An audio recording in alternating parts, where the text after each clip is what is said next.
You are not losing because you are weak. You are losing because you react. Every emotional reaction hands your power away. Every explanation, every defense, every outburst. While you react, others observe you. They study you. They learn exactly how to control you. This audiobook teaches you one skill, one discipline, to stop reacting and start observing, because the calm observer always wins. And once you learn this, nothing anyone does will ever shake you again. Blue Book Chapter 1. Emotional reactions are leaks of power. Every time you react emotionally, something leaks. Not energy, not time, power. That's the truth most people refuse to face. You think reacting makes you human. You think it makes you honest. You think it makes you strong. It doesn't. It makes you readable. And readable people are controllable. That's the key. An emotional reaction is not just a feeling. It is information. It tells others what hurts you, what scares you, what you care about too much. You raise your voice. They learn you're insecure. You rush to explain. They learn you crave approval. You get defensive. They learn exactly where to press next time. You didn't lose control accidentally. You gave it away. You have a choice. Always. And most people choose reaction because they've never been trained to pause. Let's make this clear. The world doesn't attack you randomly. It tests you. Every argument, every criticism, every disrespectful comment is a test. And the moment you react emotionally, you fail it. That's not harsh. That's reality. Think about an argument. Someone challenges you, questions you, provokes you. Your heart rate spikes. Your mind races. Words spill out before you've decided what you actually want. You feel relief after speaking, like you stood up for yourself. But what really happened? You showed them your emotional threshold. You showed them how easy it is to pull you out of center. Meanwhile, they gained clarity. They learned your triggers. That's the key. Now think about the workplace. A colleague undermines you in a meeting. A manager criticizes your work publicly. An email hits your inbox with a sharp tone. If you react immediately, defensive reply, emotional explanation, passive-aggressive comment, you don't look strong. You look unstable. The calm person in the room doesn't need to win the moment. They win the long game, because power is not loud. Power is controlled. You don't need their permission to stay calm. You don't need to prove anything. Online criticism is even worse. Strangers, opinions, comments designed to provoke. And yet people give them free access to their emotions. They argue. They explain. They defend their identity to people who don't matter. That's not confidence. That's insecurity on display. You have a choice. React and feed the fire, or stay silent and let it die. Silence keeps your power. That's not weakness. That's discipline. And discipline beats emotion every time. Here's the hard truth. Most emotional reactions are rooted in one flaw, the need to be seen as right. It's not about communication. It's about ego. It's not about honesty. It's about validation. It's not about justice. It's about proving your worth. And that need is expensive. Costs you leverage. Costs you authority. Costs you respect. Strong people don't rush to explain themselves. Why? Because they don't measure their value through other people's reactions. You don't need their permission to remain composed. That's the key. Now let's talk about what to do, because awareness without action changes nothing. First discipline: delay the response.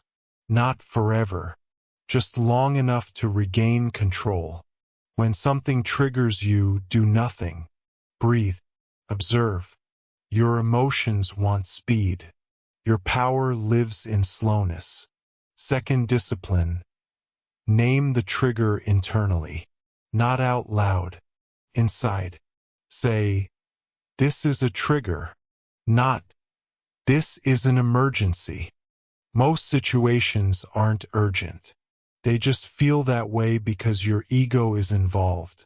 Third discipline: ask one question. What do I gain by reacting right now? If the answer is nothing, you stay silent. That's the rule. Silence is not avoidance. It's selection. You choose when to engage. You choose when to speak. You are not obligated to respond to every stimulus. That belief alone will change your life. It's not about suppressing emotions. It's about mastering them. It's not about being cold. It's about being clear. And clarity comes from observation. When you stop reacting, something interesting happens. Others reveal more. They talk. They push. They expose their intentions. While you gather information, while you stay steady, that's power. And power doesn't announce itself. It waits. Let me repeat this until it sinks in. You don't need to react. Silence keeps your power. Say it again. You don't need to react. Silence keeps your power. Every time you hold your composure, you build authority. Every time you explode emotionally, you burn it. You have a choice. React and stay predictable, or observe and stay dangerous. That's the discipline. And this is just the beginning. Because once you understand that emotional reactions are leaks of power, you're ready for the next level. Now you'll learn why calm people don't just survive pressure. They intimidate it.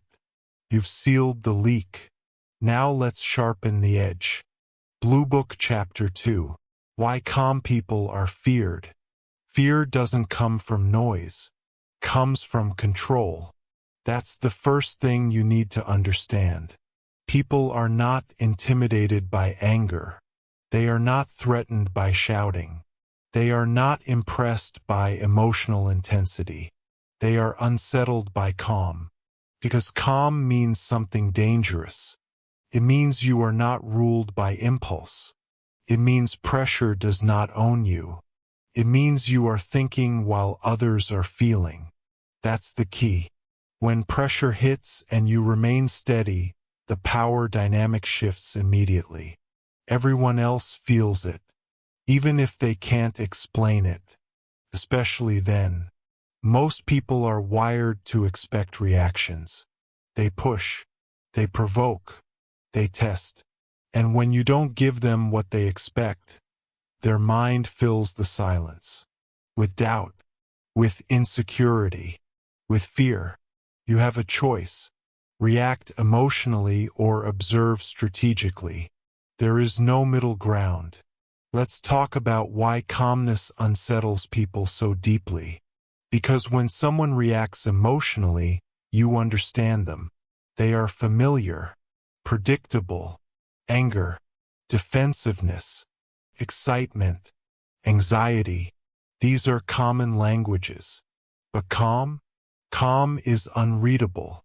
And unreadable people cannot be controlled. That's why calm leaders command rooms without raising their voice. That's why calm negotiators win without threatening. That's why calm individuals make others nervous. Because the mind asks one question when faced with calm under pressure. What do they know that I don't? That question eats at people. You don't need to say anything. Your composure says it for you. Now understand this. Calmness is not the absence of emotion. It's the presence of discipline. It's not about feeling nothing. It's about choosing what you do with what you feel. That's the difference between strength and suppression. It's not about flaw. It's about discipline. Most people collapse under pressure because they've never trained themselves to pause. They've been taught to express, to let it out, to say how you feel. That advice sounds healthy, but in high-stakes moments it's destructive. Because expression without control is exposure, and exposure invites attack. You've seen this play out in meetings, in relationships, in conflicts. Someone stays calm. The other person escalates, raises their voice, talks faster, explains more, and suddenly the calm person looks like the adult in the room. Not because they dominated, but because they didn't crumble. That's power. And here's the part most people miss. When you don't react, others project onto you. Silence becomes a mirror. Your calm gives them space to hear their own insecurity. They start wondering if they went too far, if they look foolish, if they've lost control. You didn't do anything to them. They did it to themselves. That's the key. Calmness turns the spotlight back on the other person. And insecure people hate mirrors. That's why they push harder when you stay calm. They want a reaction to relieve their discomfort. If they can make you emotional, they feel balanced again. That's the trap. You have a choice. React and make them comfortable, or stay calm and let them sit with themselves. You don't need their permission to hold your ground. Now let's make this practical. Because calm is not a personality trait. It's a trained response. First, control your tempo. When pressure rises, slow down everything. Your breathing, your speech, your movements. Speed is emotional. Slowness is authority. If someone speaks fast, you slow down. If they interrupt, you pause. You are not matching energy. You are setting it. That's the discipline. Second, lower your voice instead of raising it. Raising your voice signals loss of control. Lowering it forces attention. People lean in to calm voices. They pull away from emotional ones. That's not psychology theory. That's human instinct. Third, let silence do the heavy lifting. After someone challenges you, don't rush to respond. Pause. Let the moment breathe. Most people rush to fill silence because silence feels threatening. To them, not to you. Remember this. The person most uncomfortable with silence is the person with the least control. And when you stay calm, that discomfort transfers to them. That's why calm people are feared. They don't give emotional reassurance. They don't signal weakness. They don't rush to smooth things over. They observe. You have a choice. React emotionally or observe strategically.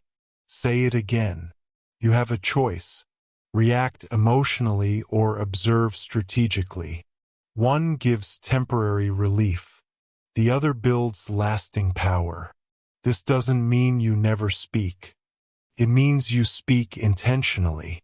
It means you respond, not react. And there's a difference.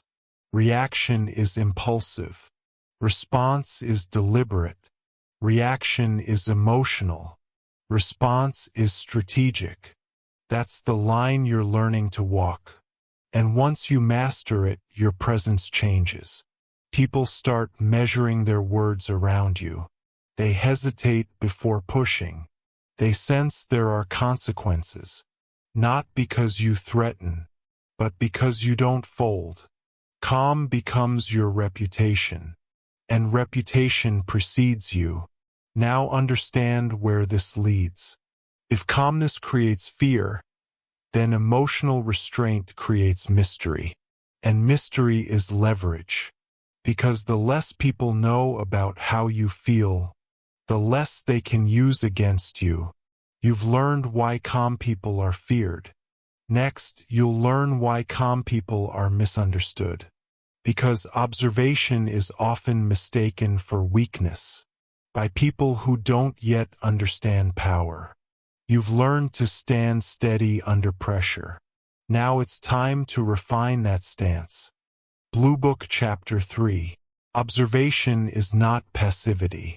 Silence is misunderstood.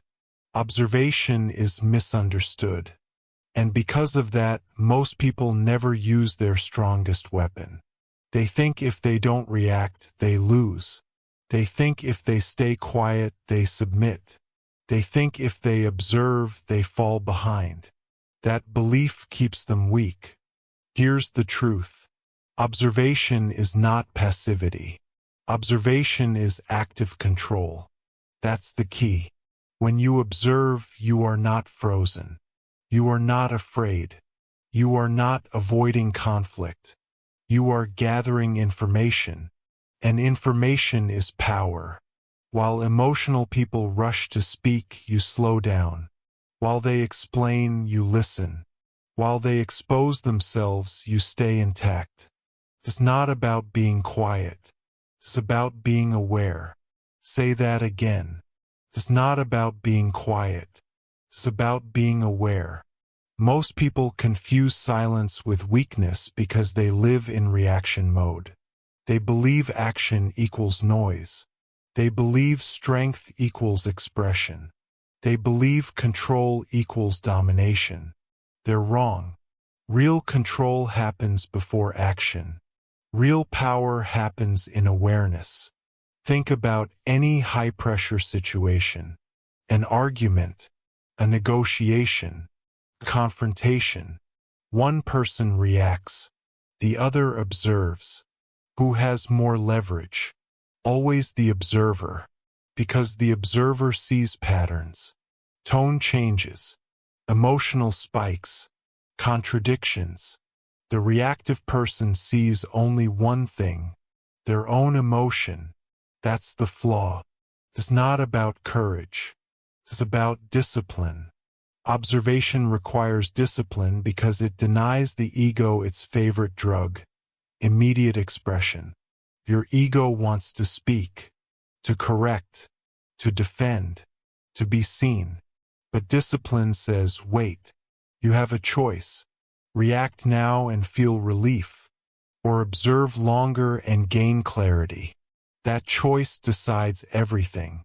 Here's what emotional people don't realize. When they mistake your silence for submission, they overplay their hand. They push further. They talk more. They reveal more. They think you're losing, but you're collecting data.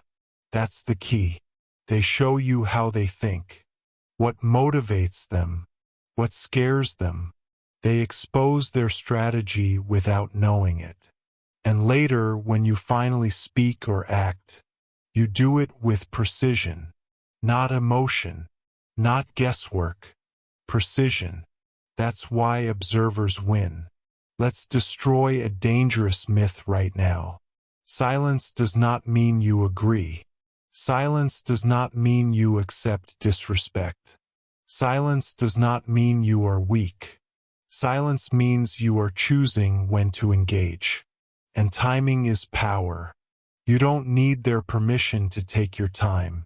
You don't need their approval to stay composed. Most people rush because they're afraid of losing control of the narrative. But the narrative doesn't belong to whoever speaks first. It belongs to whoever speaks last with clarity. That's the discipline. Now let's make this practical. Because awareness must become behavior. First, separate observation from reaction. Observation happens internally. Reaction happens externally. You can feel everything and still do nothing. That's mastery. Feel the anger. Notice it. But don't obey it. It's not about killing emotion. It's about not being ruled by it. Second, watch patterns, not words. Words lie. Patterns don't. When someone is emotional, their behavior becomes predictable. Interrupting, repeating themselves, escalating tone. Observation lets you see the loop. And once you see the loop, you're no longer trapped in it. Third, delay interpretation. Most people react not to facts, but to assumptions. They assume disrespect. They assume intent. They assume threat. Observers delay judgment. They ask, what's actually happening here? That pause saves you from unnecessary conflict. It's not about being passive. It's about being precise. Let's talk about relationships. Silence in relationships terrifies emotional people. Why? Because silence forces reflection. When you don't immediately respond, they sit with their own words, their own tone, their own behavior. Some will correct themselves. Some will expose themselves further. Either way, you gain clarity, and clarity beats chaos. At work, observation separates leaders from followers. Leaders don't rush reactions. They absorb information. They let others speak. They watch dynamics. Then they decide. Followers react to pressure. Leaders create it by staying calm. That's the difference. It's not about personality. It's about discipline. Now here's a warning. Observation will make some people uncomfortable. They will accuse you of being distant, cold, uninterested. That's projection. They're uncomfortable because they can't read you. That's their problem, not yours. You don't need their permission to be unreadable. Say it again. You don't need their permission. You have a choice. React and stay exposed, or observe and stay protected. And the more you practice observation, the stronger you become. You stop fearing silence. You stop fearing tension. You stop fearing judgment, because you're no longer operating on impulse. You're operating on awareness. That's the key. Let me repeat the core truth. It's not about being quiet. It's about being aware. Quiet without awareness is avoidance. Awareness without reaction is power. And once people realize your silence is not weakness, they change how they treat you. They hesitate. They think twice. They speak more carefully, because they sense you are watching. Not emotionally, strategically. You've learned that observation is not passivity. Now you're ready for the next layer. Because once you observe, something inevitable happens. Others begin to reveal themselves. They talk too much. They explain too much. They expose too much. You've learned to stay still. Now let's use that stillness as a weapon.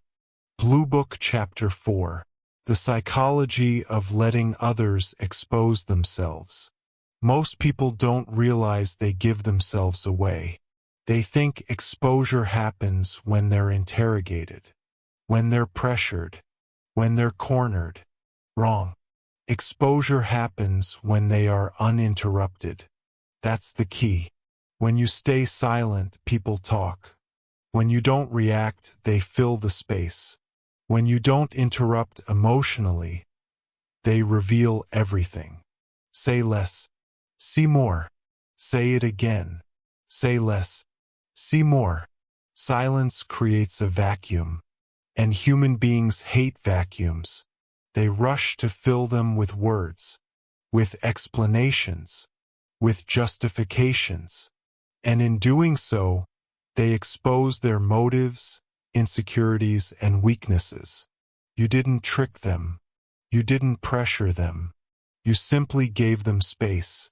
Most people sabotage themselves because they can't tolerate silence. They assume silence means disapproval, judgment, rejection, so they talk more. They over-explain. They defend things you never questioned. They clarify things you never challenged. And suddenly you know exactly who they are. That's the psychology. You have a choice. Interrupt and stay blind. Or stay silent and gain clarity. Now understand this. Interrupting emotionally doesn't just stop information. It distorts it. When you react with anger, excitement, agreement, or disapproval, you influence what comes next. People adjust their story. They filter. They perform.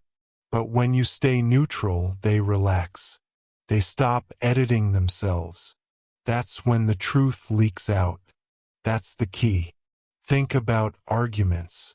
When you interrupt to defend yourself, the argument becomes about winning, about dominance, about ego. But when you stay silent, the other person keeps going. They repeat themselves. They escalate. They contradict themselves. And contradictions are windows. They show confusion, fear, hidden intent. Say less. See more. This isn't manipulation. This is awareness. You're not forcing anything. You're allowing what's already there to surface. Let's talk about conversations that matter. Negotiations, conflicts, serious discussions. The person who talks the most gives the most away. Always, they reveal their priorities, their pressure points, their timeline. The silent observer collects all of it. And collection precedes control. It's not about flaw. It's about discipline. Most people interrupt because silence makes them anxious. They want relief. They want to correct, to clarify, to be understood. But discipline says wait. You don't need their permission to wait. You don't need approval to listen longer. Here's what to stop doing immediately. Stop finishing people's sentences. Stop defending before being accused. Stop clarifying what hasn't been questioned. Those habits feel proactive. They are not. They are leaks. Every unnecessary word reduces your leverage. Say less. See more. Now here's something uncomfortable. When you stop interrupting emotionally, people may think you're disengaged. Let them.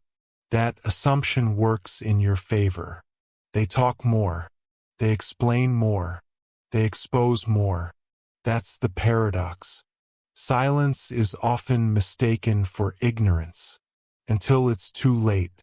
By the time they realize you were listening closely, they've already revealed too much. That's not cruelty. That's consequence. Now let's make this actionable. First discipline, neutral face, neutral tone. Your body speaks before your mouth does. If your face reacts, your silence loses power. Calm expression, steady posture.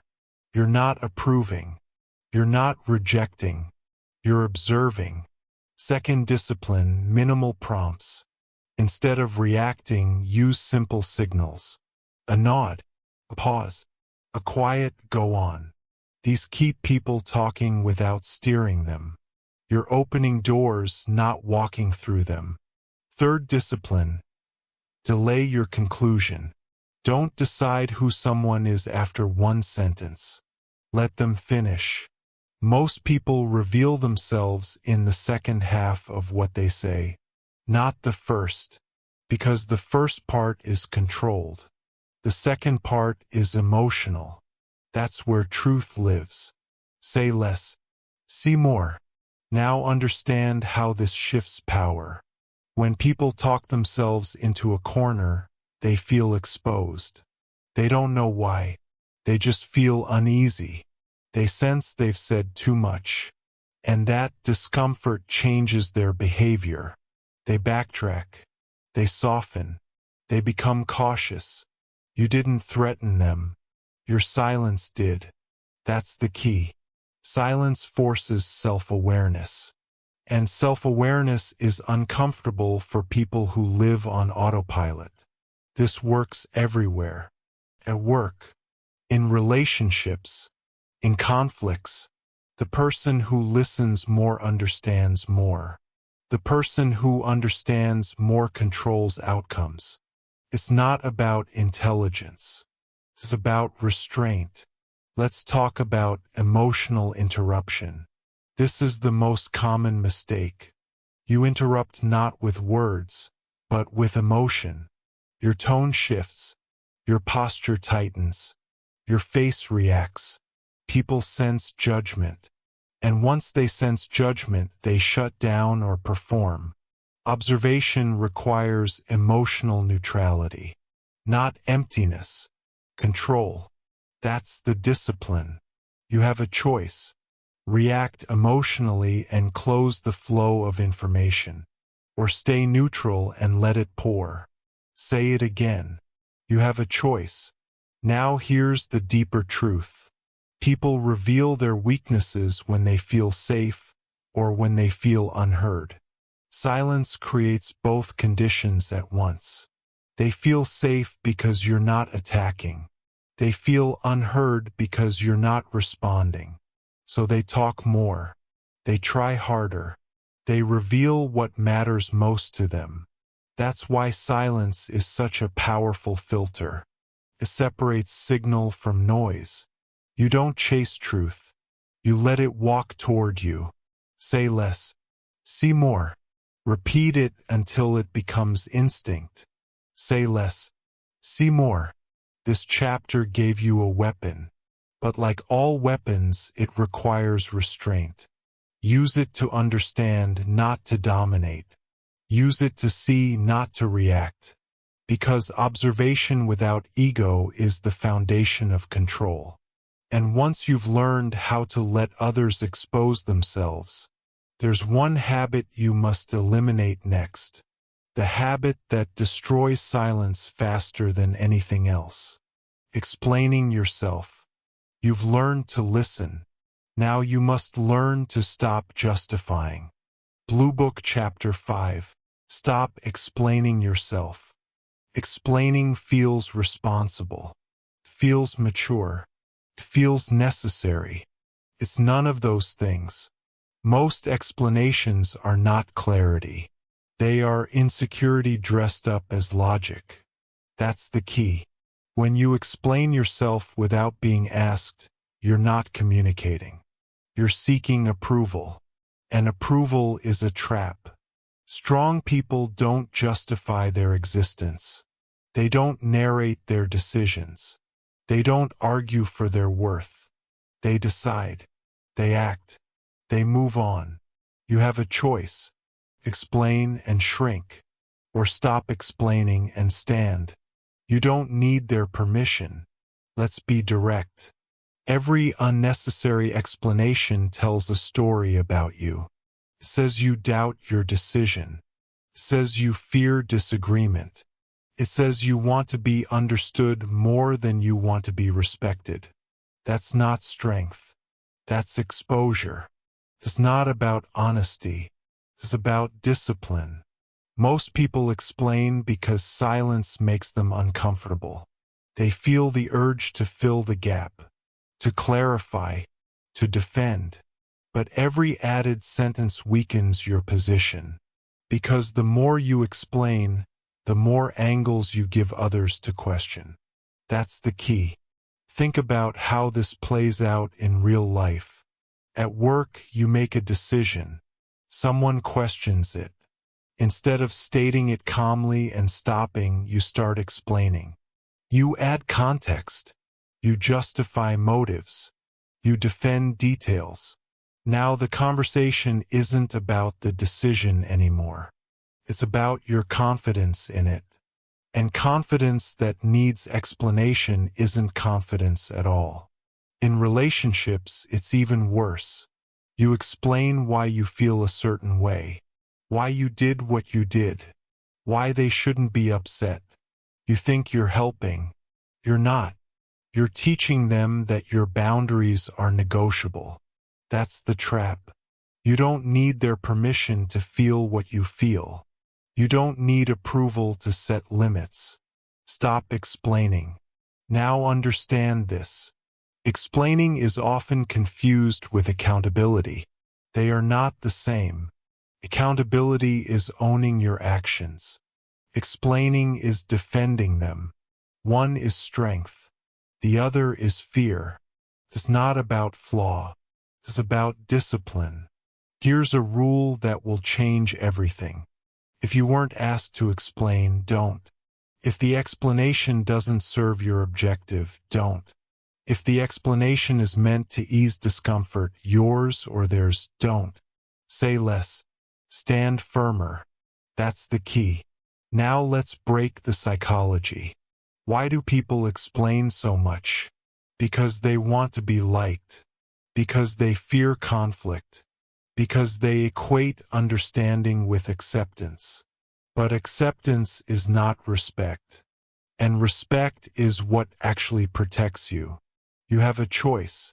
Chase approval and stay dependent. Or release it and become solid. You don't need their permission. Say it again.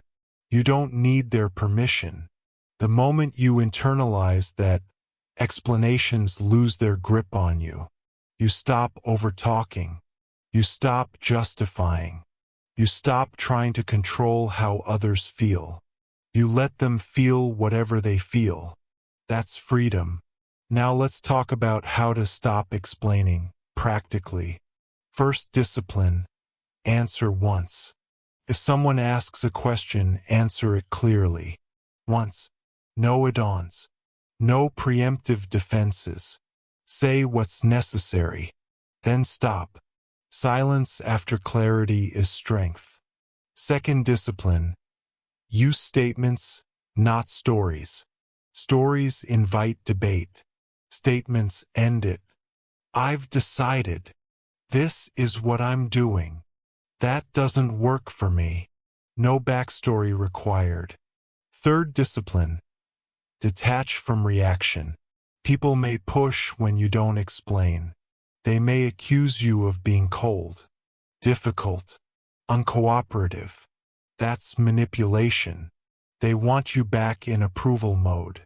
Don't bite. You don't need their permission to be concise. Here's the hard truth.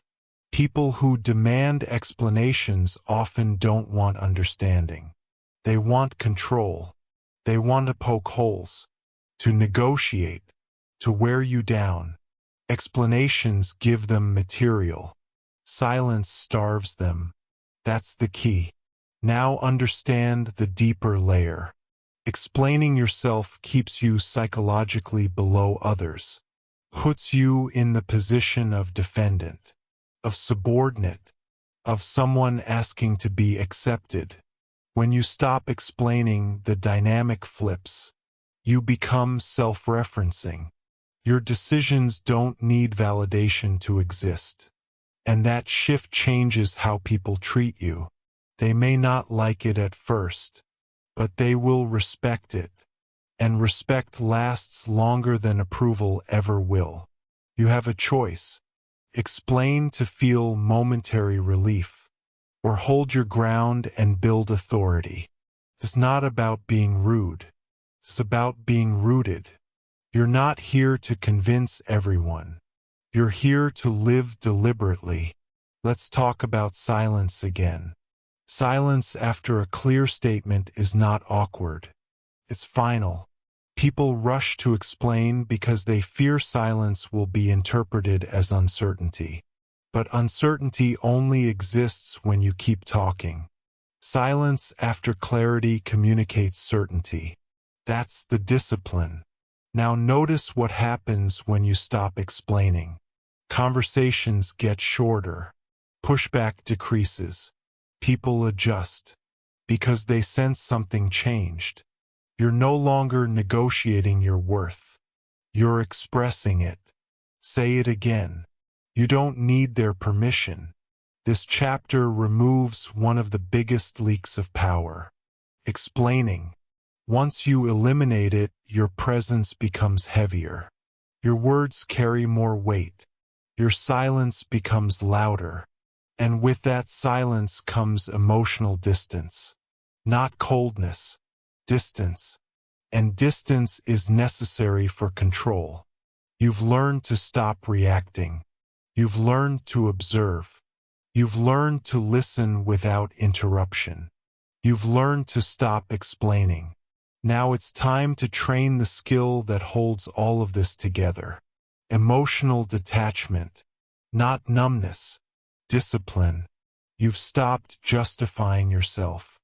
Now let's talk about training your inner state. Blue Book Chapter 6. Emotional detachment is a skill you train. Detachment scares people. They hear the word and think cold, heartless, disconnected. That's not what this is. Detachment is discipline. That's the key. It's not about killing emotion. It's about controlling it. You still feel everything. You just don't let feelings decide your behavior. And that difference changes everything.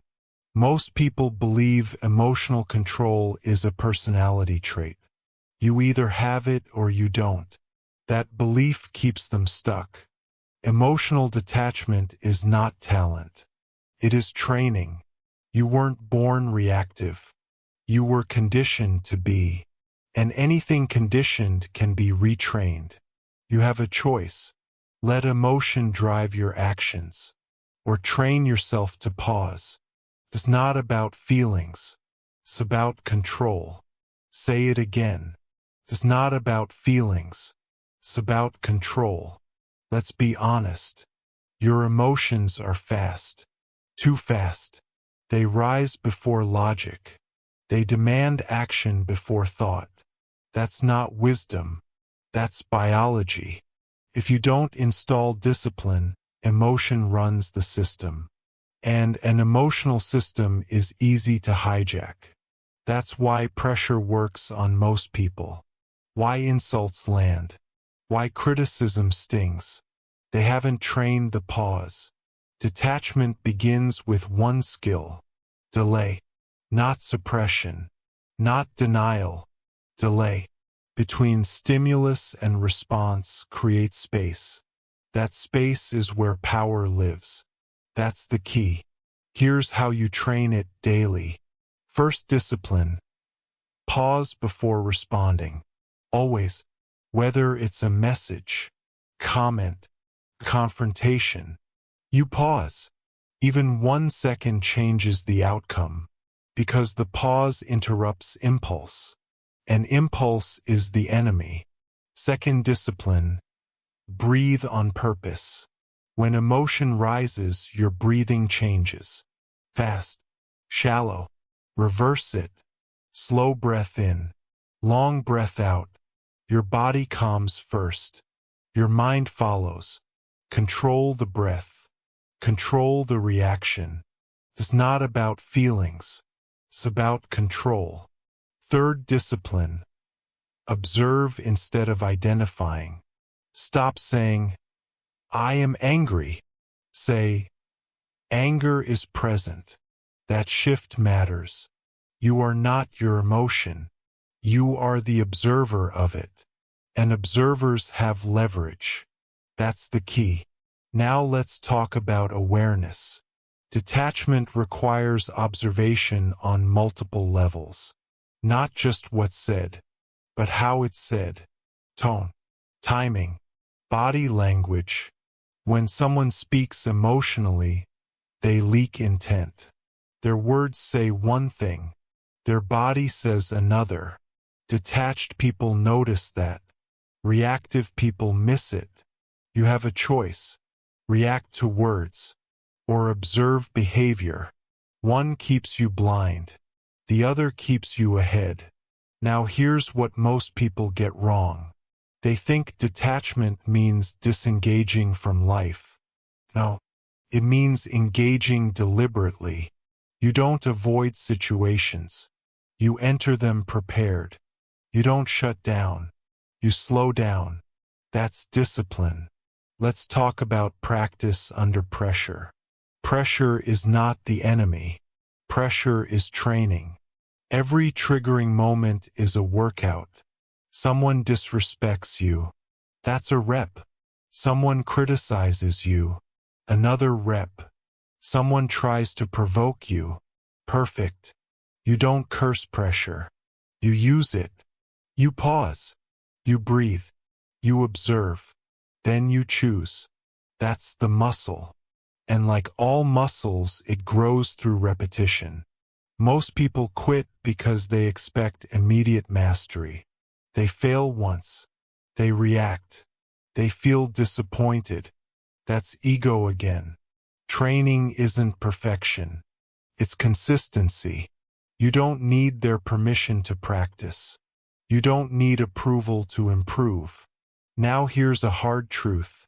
Detachment will change your relationships.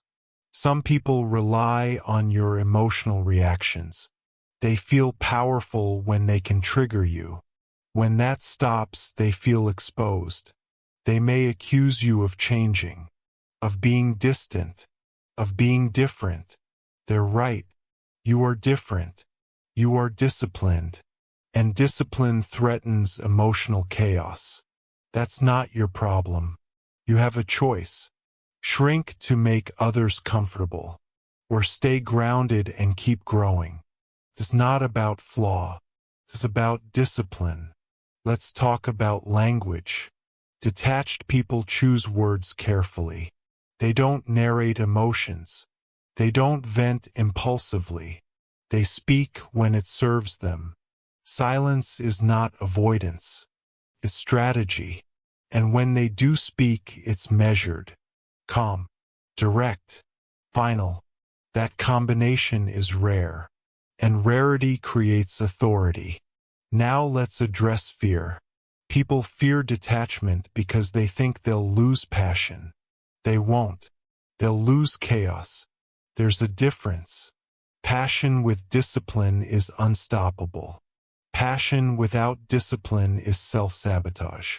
Detachment doesn't kill fire. Puts it under control. That's the key.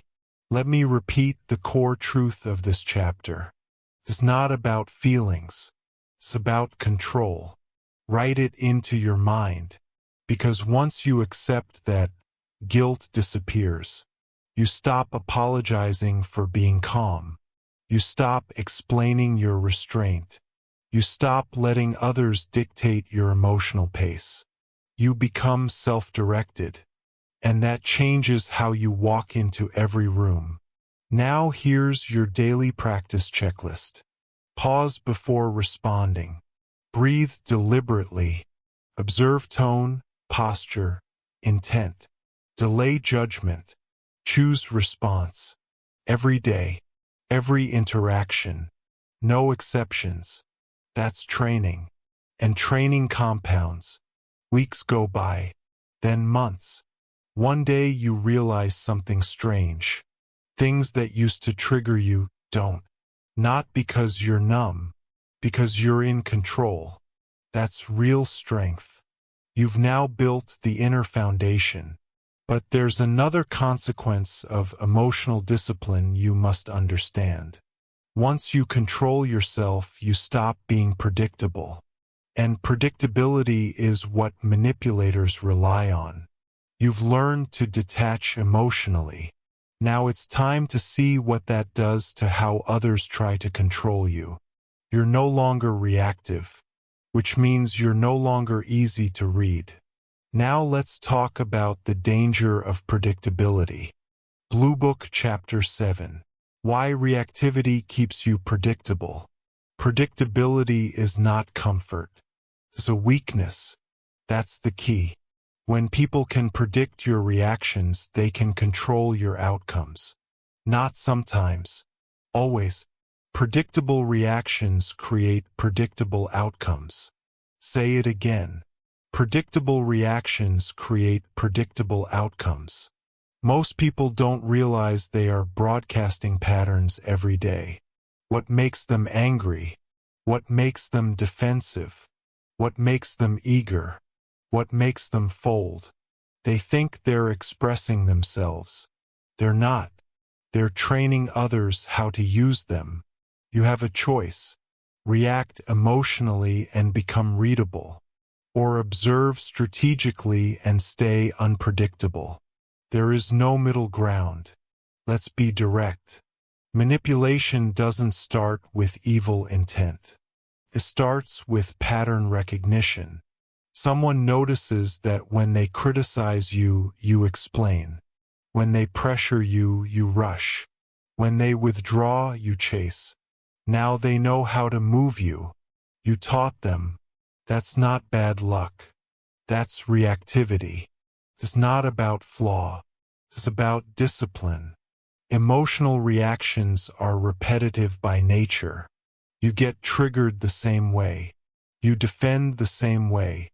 You apologize the same way. That repetition becomes a script. And scripts are easy to exploit. Observers don't run on scripts. They write them. That's the difference. Think about it. If someone knows you always react immediately, they'll provoke you publicly. If they know you always need closure, they'll withhold it. If they know you hate silence, they'll use it against you. Predictability is leverage for the other side. That's the key. Now understand this. Being unpredictable doesn't mean being random. It means being intentional. Your reactions are not automatic. They are chosen. You choose when to speak. You choose when to stay silent. You choose when to act. That choice breaks patterns. And broken patterns confuse manipulators. Confusion creates hesitation. Hesitation creates space. Space is where you regain control. You don't need their permission to change your pattern. Most people stay predictable because predictability feels safe. They think, at least people know what to expect from me. That's not safety. That's captivity. When people know what to expect, they plan around it. And you become a piece on someone else's board. You have a choice. Be consistent emotionally and be used. Or be consistent strategically and be respected. Let's talk about real-world examples. In arguments, predictable people escalate at the same point every time. They raise their voice. They interrupt. They repeat themselves. The other person waits for it. They bait it. Observers do the opposite.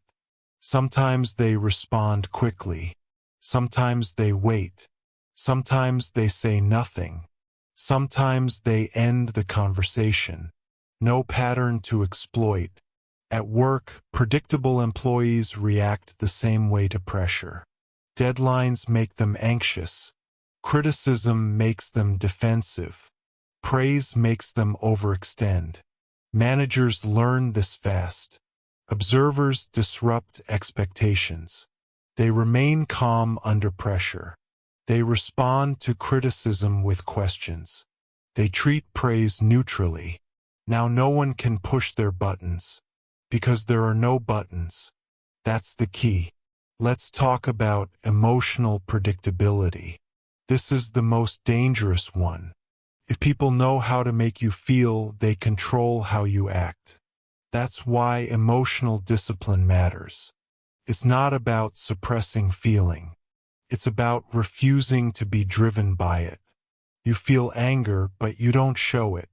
You feel excitement, but you don't rush. You feel pressure, but you don't fold. Observers break the link between feeling and behavior. That break is freedom. It's not about feelings. It's about control. Now here's what to stop doing. Stop reacting the same way every time. Stop responding immediately out of habit. Stop explaining on cue. Those are predictable behaviors. Replace them with pause. with silence, with measured response. That's discipline. Now here's what to start doing. Vary your response time. Sometimes immediate, sometimes delayed. Vary your engagement. Sometimes direct, sometimes distant. Always intentional, never automatic. That's unpredictability. And unpredictability equals leverage. Say it again. Unpredictability equals leverage. Why? Because people can't plan against what they can't read. They hesitate. They test less. They respect more. Not because you're aggressive, because you're unclear in the right way. Now understand this clearly. Unpredictability is not inconsistency. You are consistent in values, consistent in boundaries, but flexible in expression. Your standards don't change. Your reactions do. That's maturity. That's control. Now let's address fear again. People fear becoming unpredictable because they think it will damage relationships. It will damage unhealthy ones. Good. Healthy relationships don't require emotional predictability to survive. They require honesty and boundaries. Manipulative relationships require patterns. Break the patterns and watch what changes. You have a choice. Stay predictable to keep peace, or disrupt patterns to gain respect. It's not about flaw. It's about discipline. Here's a simple daily rule. Before responding, ask, if I react the way I usually do, what outcome will that create? If the answer is the same outcome you always get, don't do it. Choose differently. That's training. That's awareness in action. Most people live on autopilot. Observers don't. Observers stay awake. That's the key. Let me reinforce this one more time. Predictable reactions create predictable outcomes. If you want different outcomes, you must become harder to read. Not by being fake, but by being controlled. You don't need their permission to change how you respond. You don't need approval to disrupt expectations. You are not here to be convenient. You are here to be deliberate. Now notice where this leads. Once you stop being predictable, silence becomes even more powerful. Because now silence is not expected, carries weight, creates pressure. Others start wondering what you're thinking, what you'll do next, where you stand, and that uncertainty shifts the entire dynamic. You've learned how reactivity makes you predictable. You've learned how discipline makes you unreadable. Now it's time to weaponize that unreadability. Not with words, with silence.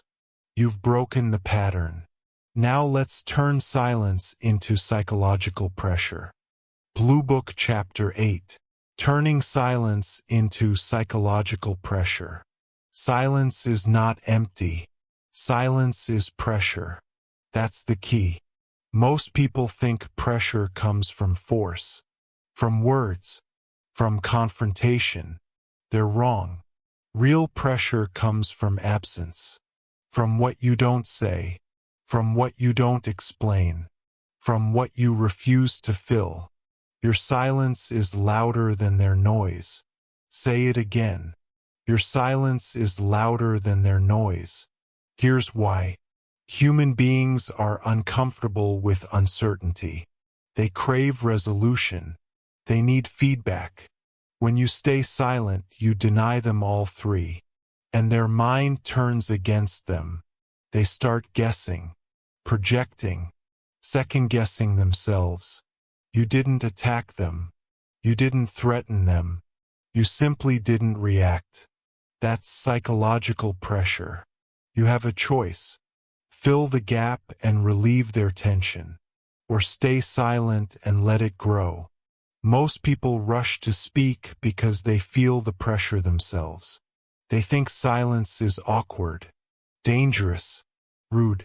That belief makes them weak. Silence only hurts the person who needs reassurance. Observers don't need reassurance. They let silence work. That's the discipline. Let's be clear. This is not manipulation. This is not cruelty. This is self-control. You are not responsible for regulating other people's emotions. You don't need their permission to remain quiet. Now let's break down what happens in silence. When you don't respond immediately, the other person assumes one of three things. They offended you, they lost control, or you're thinking. All three shift power toward you, because now they are reacting. That's the reversal. Your silence flips the dynamic. They talk more. They explain more. They justify more. They try to regain balance. And in doing so, they expose themselves. Your silence is louder than their noise. Think about negotiations. The person who speaks first after an offer loses leverage. Why? Because silence creates uncertainty. Uncertainty creates pressure. Pressure leads to concessions. That's the key. Now apply this everywhere. In arguments, when someone accuses you, pause. Don't defend immediately. Don't explain. Let the accusation sit in the air. Most people will soften it, clarify it, walk it back, because hearing their own words without interruption makes them uncomfortable. At work, after a critical comment, don't rush to reply. Let silence stretch. They may add context. They may reduce intensity. They may correct themselves. You didn't say a word. Silence did the work. In relationships, silence after disrespect is powerful. Not passive-aggressive silence. Controlled silence. You don't chase. You don't explain. You don't plead. You wait. And waiting forces reflection. That's pressure. It's not about flaw. It's about discipline. Now here's an important distinction. Strategic silence is not withdrawal. Withdrawal is emotional. Silence is intentional. Withdrawal says, I'm hurt. Silence says, I'm in control. Tone matters. Posture matters. Presence matters. You don't disappear. You stay grounded. Calm face. Steady body. Quiet confidence. That combination is unsettling. Because people don't know how to handle it. They're used to reactions, not restraint. You have a choice. React and end the tension quickly, or stay silent and let the truth surface. Now let's talk about when to use silence. Not always, not randomly. Silence is most powerful at 3 moments. First, after provocation. Someone pushes you, tests you, insults you. Silence denies them the reward. No reaction, no drama. They feel foolish. Second, after stating a boundary. You say what you need to say once. Then you stop. Silence after clarity communicates finality. No negotiation. No justification. Third, after a question meant to control you. Some questions are not curiosity. They are traps. Silence breaks the trap. You don't owe immediate access to your thoughts. You don't need their permission to pause. Your silence is louder than their noise. Now let's address fear again. People fear silence because they think it means losing connection. But connection built on constant reassurance is not connection. It's dependence. Healthy connection survives silence. Unhealthy connection collapses under it. Let it. That's the test. Silence reveals who respects you and who feeds on your reactions. That's the key. Now here's what to stop doing. Stop filling silence to ease discomfort. Stop overtalking when nervous. Stop responding immediately to everything. Those habits give away power. Now here's what to start doing. Let silence breathe. Count to 5 before responding. Notice who becomes uncomfortable. That discomfort is information. Information leads to control.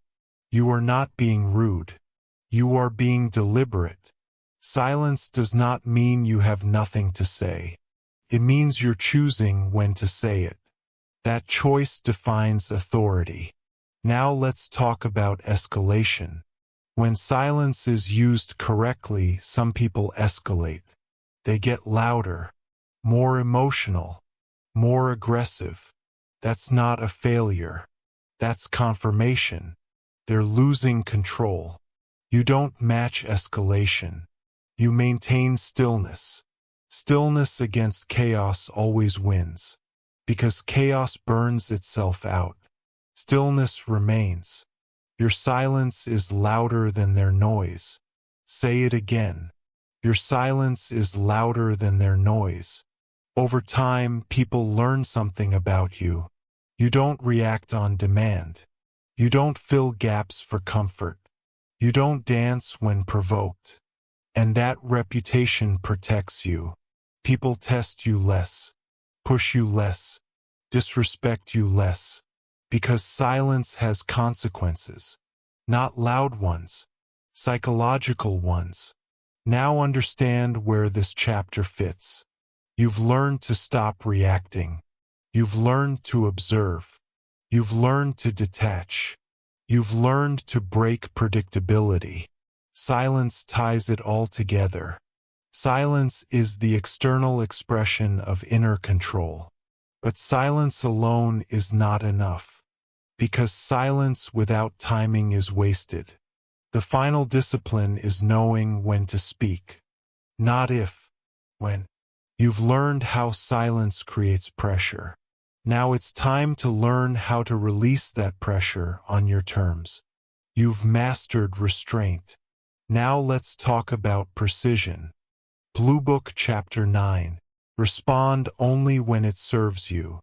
Most people think communication is about speed. It's not. It's about timing. That's the key. Not every moment deserves your response. Not every message deserves your attention. Not every provocation deserves your voice. You have a choice. React immediately and give up leverage. Or wait and multiply it. You choose when to speak. Say it again. You choose when to speak. Timing is power because timing controls frame. Whoever controls the frame controls the outcome. When you respond too fast, you accept the other person's frame. Their urgency, their emotion, their agenda. When you wait, you reset the frame. Now it's on your terms. That's the discipline. Let's destroy another myth. Quick responses do not equal confidence. They often equal anxiety. The urge to respond immediately usually comes from fear. Fear of being misunderstood. Fear of losing control. Fear of silence. That fear makes you reactive. And reactivity always weakens your position. It's not about flaw. It's about discipline. Strong people don't rush responses. They let situations ripen. They understand something most people don't. Pressure changes shape over time. If you respond too early, you absorb pressure. If you wait, pressure shifts to the other side. That's the key. Think about messages. Someone sends a sharp text, critical email, provocative comment. Your impulse is to respond immediately, to defend, to clarify, to fix. Stop. Pause. Ask one question. Does responding now serve me? If the answer is no, you wait. You don't owe immediacy. You don't need their permission to take time. Now let's talk about authority. Authority grows when your responses are calm, deliberate, and rare. People value what is scarce. If you respond to everything, your words lose weight. If you respond selectively, your words land harder. That's not arrogance. That's economics. Supply and demand. Now understand this. Responding late does not mean ignoring forever. It means choosing the moment that gives you advantage. Sometimes that moment is now. Sometimes it's later. Sometimes it never comes. All three are valid. You have a choice. Now let's make this practical. First discipline. Delay emotional situations. If emotion is high, clarity is low. Never respond emotionally in real time. Sleep on it. Breathe on it. Let the charge fade. What feels urgent now often feels trivial later. Time reveals truth. Second discipline. Respond with intention, not explanation. When you do respond, be concise. Say what needs to be said. Nothing more. No backstory. No justification. Clarity plus restraint equals authority. Third discipline. Control the tempo. If others rush, you slow down. If others pressure, you pause. You don't mirror chaos. You set pace. That's leadership. Now let's talk about confrontation. Some people use urgency as a weapon. They want answers now. Decisions now. Reactions now. Because urgency forces mistakes. When you don't comply, they feel powerless. That's why they push. You don't reward pressure with speed. You reward clarity with response. That's the key. In negotiations, this is everything. The person who responds last calmly wins. Because they had time to think. Time to assess. Time to choose. While the other side leaked urgency. You don't need their permission to think. Now let's address a common fear. What if they think I'm weak because I didn't respond? Weakness is not silence. Weakness is emotional obedience. Silence says, I'm not rushed. Silence says, I'm in control. People who mistake silence for weakness reveal their own insecurity. Let them. You're not managing their perceptions. You're managing your position. You choose when to speak. Say it again. You choose when to speak. Now here's an advanced layer. Sometimes the most powerful response is no response. No clarification. No correction. No engagement. Why? Because some situations are designed to drain you. Attention-seeking, provocation, drama. Responding feeds them. Silence starves them. And starving bad dynamics is how they die. That's discipline. It's not about being cold. It's about being selective. Selective energy creates sustainable power. Now let's talk about calmness. Late responses work only when they are calm. Delay plus emotion equals escalation. Delay plus calm equals dominance. When you finally respond, your tone matters. Slow, neutral, direct, no heat. Heat means you waited but didn't detach. Detachment is what gives delay its strength. It's not about feelings. It's about control. Now apply this to life. At work, don't answer every email instantly. Respond when you've thought. In relationships, don't react to every emotional wave. Respond when you're grounded. Online, don't argue in real time. Silence ends most battles before they begin. Your time is valuable. Your attention is currency. Spend it intentionally. You have a choice. react to everything and be consumed, or respond selectively and stay free. It's not about flaw. It's about discipline. Now let's talk about identity.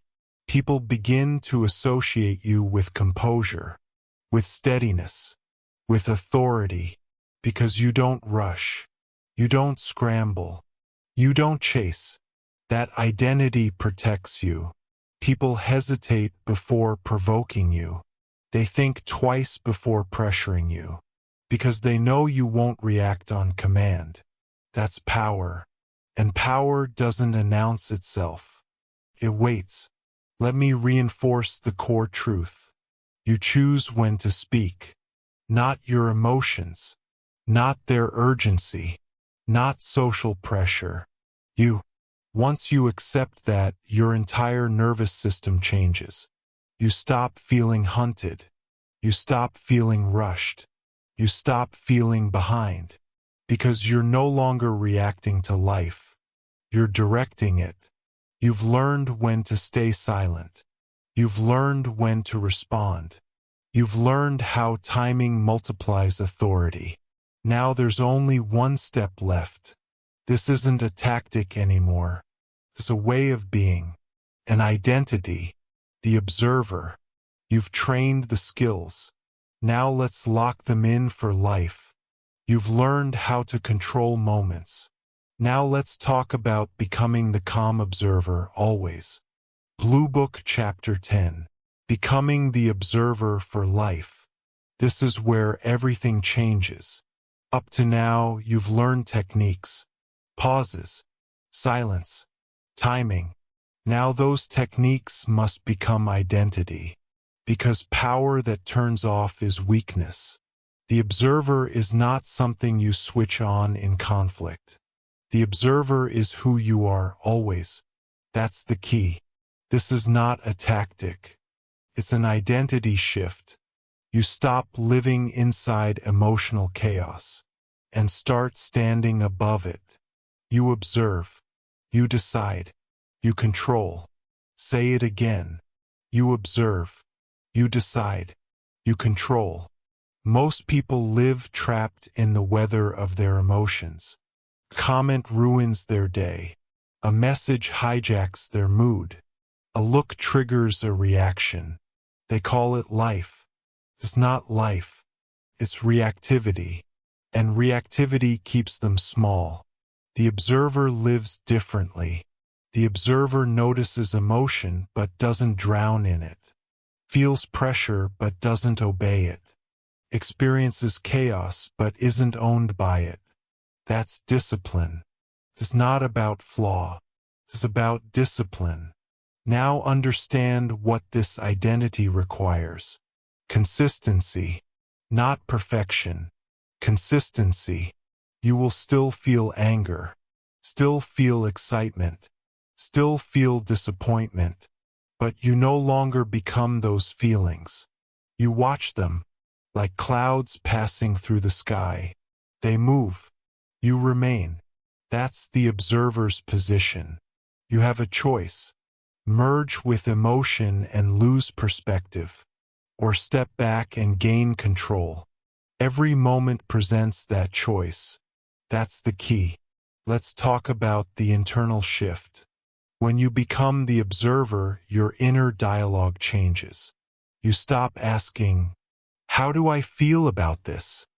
and start asking, "What's actually happening here?" That question alone dissolves drama. Because drama feeds on identification. The observer refuses identification. You don't say, "I am angry." You say, "Anger is present." You don't say, "They disrespected me." You say, "They spoke emotionally." That language matters. Language shapes behavior. Behavior shapes identity. You observe. You decide. You control. Now let's talk about how this changes your outer world. People treat observers differently. They sense the distance, the steadiness, the lack of need. Observers don't chase reactions. They don't beg for understanding. They don't fight to be seen. They stand. And standing still in a reactive world is rare. Rarity commands attention. That's the key. When you stop living inside emotional chaos, three things happen. First, your stress drops, because you're no longer reacting to everything. You choose what matters. Second, your clarity rises, because observation cuts through noise. You see patterns instead of moments. Third, your authority grows, because people trust calm judgment more than emotional impulse. That's not theory. That's reality. Now let's be honest about the cost. Becoming the observer will isolate you at first. Emotionally reactive people will feel exposed around you. Some will distance themselves. Some will provoke harder. That's normal. They're used to emotional exchange, not emotional restraint. Let them go. You don't need their permission to evolve. Say it again. You don't need their permission. The observer is comfortable alone because the observer is complete. Not detached from life. Detached from chaos. That's the difference. Now let's talk about daily embodiment. Because identity is built through habits. Every day, practice these three commitments. First commitment: I do not react immediately. No matter what. Pause first. Always. Second commitment: I observe before I judge. Tone, timing, context, facts before feelings. Third commitment: I speak only when it serves me. Not to explain. Not to defend. Not to soothe. Only to act. Those commitments create the observer. Not once. Every day. You have a choice. Drift back into old patterns. Or reinforce the new identity. That choice never disappears. Now here's the deeper truth. The observer doesn't avoid emotion. The observer uses it. Emotion becomes data. Anger signals boundaries. Fear signals importance. Excitement signals opportunity. But emotion never drives the wheel. It informs it. That's control. It's not about feelings. It's about control. Now look back at who you were before this book. Quick to react. Eager to explain. Affected by everything. That version of you was not weak. Just untrained. Now look at who you are becoming. Measured. Deliberate. Unreadable. Not cold. Clear. That clarity is dangerous in the best way. Because clear people cannot be manipulated. They cannot be rushed. They cannot be baited. They see too much. You observe. You decide. You control. Let that sink in. This identity doesn't make you superior. It makes you free. Free from emotional whiplash. Free from validation addiction. Free from other people's chaos. And freedom is the real win. Not dominance. Not intimidation. Freedom. Now understand how this book completes itself. You started by learning to stop reacting. You learned to observe. You learned silence, timing, restraint. All of that leads here to an identity that no longer leaks power. An identity that chooses response instead of reaction. An identity that stands steady while others collapse. You have a choice. Return to emotional autopilot. Or live as the observer fully. There is no finish line. This is a way of moving through the world.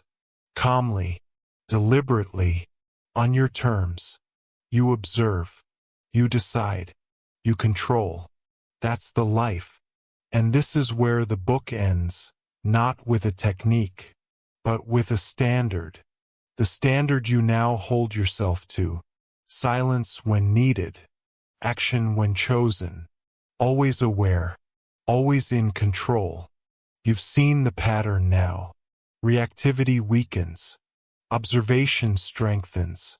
Every time you react emotionally, you give something away. Every time you stay calm, you take something back. You don't need to win arguments. You don't need to explain yourself. You don't need validation. You have a choice. React and stay predictable, or observe and become untouchable. From this moment on, slow down. Say less. Watch more. Let others reveal themselves while you remain steady. That's the discipline. That's the edge. And that's how you take control without saying a word.